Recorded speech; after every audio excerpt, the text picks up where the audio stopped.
What's going on, guys? Welcome back to my channel. In today's video, we have a special guest. This is Francois' dog, Cooper, and Francois' dad, Pierre's dog, Cooper. He's been staying with us all week. He's an awesome dog. I wanted to get him in this video because he's an awesome sales help to Pierre. Pierre runs a Land Rover and a Range Rover dealership in New Jersey, and this dog is there every day helping the salespeople close deals. I'm going to put a link to his website below, so definitely hit him up. He's in Jersey. In today's video, we're going to break down a cold call from the scene Boiler Room. There's two parts to this scene. Here's part one. Enjoy it, and then we'll break it down. Hello? Hi, Mr. Davis. This is Ron calling you from the Daily News. How you doing this morning? It's Davis, and I'm not interested. Okay, I'm sorry to have bothered you. Have a nice day. Wait a minute. Wait, that's your pitch? You consider that a sales call? Well, You know, I get a call from you guys every Saturday, and it's always the same half-assed attempt. If you guys want to close me, you should sell me. Okay, I think we all could agree that was a pretty piss-poor effort and a weak effort by the salesperson when they got the prospect on the phone to sell that newspaper. Let's break down all the mistakes that salesperson made on that initial cold call outreach. Mistake number one, they got the prospect's name wrong. You can never, ever get the prospect's name wrong. It shows disrespect. It shows you didn't do your due diligence before the call, before you picked up the phone to make sure you knew the person's name. And the person's name was Mr. Davis. It's an easy name to get right. Starts the call off very poorly. And if you had any momentum going into the call, you have no momentum now. Mistake number two, they started the call by asking the question, how are you? A lot of salespeople will disagree with me on this. I never start a sales call like this because it's not a powerful way to start a sales call, number one. And number two, that prospect knows that I don't care how they're doing. Even if I'm a really nice guy, but my goal on that call isn't to find out how they're doing. My goal on that call is to see if my newspaper is going to be a fit to serve that prospect's reading experience either now or at some point down the road. Don't start a call by asking how are you doing. Get right into the call. The reason I'm calling is to sell you the newspaper. Mistake number three, this was the weak part. They got an objection, they got some resistance, and they backed out of the call. So I think whenever this salesperson gets an objection on a cold call, they're hanging up. They're hanging up right away because they don't know how to handle an objection, because they don't watch these videos that we put out every Tuesday, Thursday. We do a lot of objection videos. I'm going to put them at the end of this video. So they're not subscribed to our channel, number one. And number two, whenever they get resistance, they exit the call and they're leaving money on the table. All that sales rep had to say was, that makes sense, Mr. Customer. Most people aren't interested in our newspaper the first time I call, and then ask an open-ended question to get into that conversation. It's not that hard.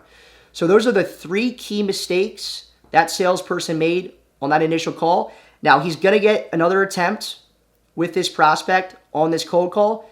Here's part number two in this scene. Then we're going to break it down. All right, start again. okay. Hi. This is Ron from the Daily News. How you doing this morning? Shitty, what do you want? It's not what I want, sir. It's what you want. Ron, now we're talking. All right, what are you selling me? I'm offering you a subscription to the Daily News at a substantially reduced price. We're trying to reach out to people that have never had home delivery before. Right, so basically you're saying that everybody else who already has a subscription is getting fucked on this one? Yeah, I guess so. All right, well, I can handle that. So tell me, why should I buy your paper? I mean, you know, I mean, why shouldn't I get the Times or the Voice, you know? Well, the Village Voice is free, sir, so if you want it, you should certainly pick it up. But the Daily News offers you something no other paper can, a real taste of New York. We have the best features, more photographs than any other daily in New York, and we have the most reliable delivery in the city. Now, what do you think? You know what I think, Ron? I think that was a sales call.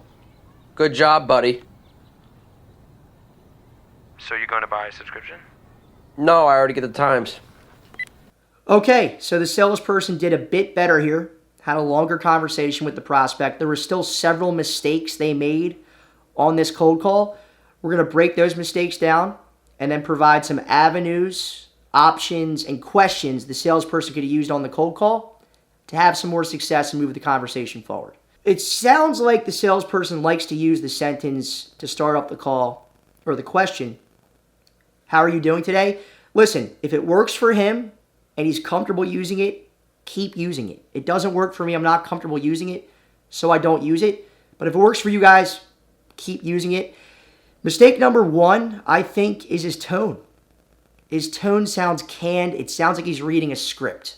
So that's mistake number 1. It doesn't sound natural to me when I'm listening to this scene. Mistake number 2, the salesperson asked a very salesy used car salesman question. It's not what I want, John. It's what you want. I mean, come on. I know this is a really cheesy sales movie from the 90s or early 2000s, whatever it is. But I would never, ever use this on a cold call. And if I did, I'm assured that I would get either A, laughed at, or B, hung up on. Don't start off a call with some canned 90s cheesy salesy question.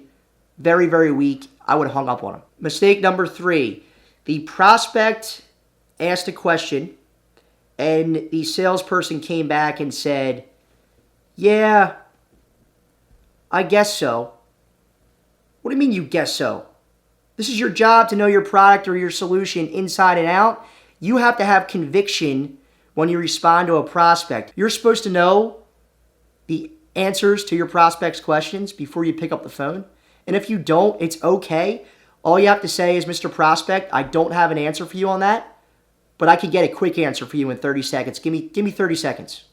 And it shows that they're an amateur salesperson, A, and B, they don't really value the product and solution that they sell. Mistake number 4 that this salesperson made on the cold call is how they asked for the sale. They used weak language, was a closed-ended question, and they said it rather timidly. So Mr. Customer, are you gonna buy the subscription? No confidence, no conviction. Why would a prospect ever buy from a salesperson who asks for what they want without confidence and conviction? They'll never do it. And the reason why they ask so timidly is because they're scared to death to hear the word no. They're scared to death. This is going into mistake number 5 that this salesperson made. And it's not really their fault. They're putting unrealistic expectations on the results of their calls. With this cold call here, he's trying to have a one-call close with this prospect. And that's a rarity in sales, guys. Trust me. I've only had one call close in my entire career. It was at a previous job.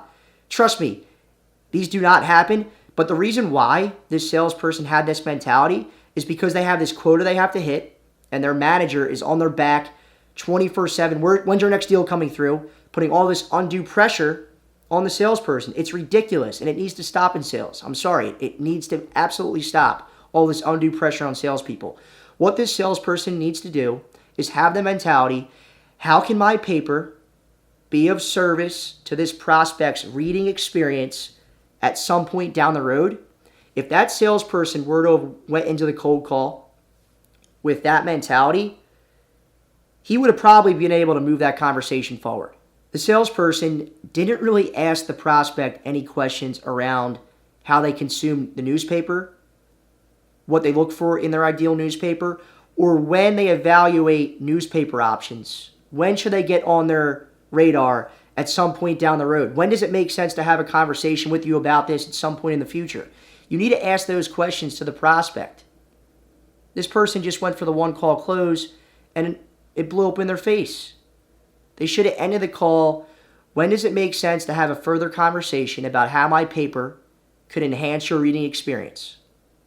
It's a very simple question. Not that hard. If you ask that question, the prospect's going to come back and say, yeah, Matt, 3 months from now, you know what? I have time tomorrow. Let's hop on a 15-minute call. And then you could get into really the value of your paper, and then you could go in for the close. And when you do go in for the close, don't ask with weak language. So, are you ready? Are you ready to move forward? Thanks for taking my call, Mr. Customer. What do you want to do next?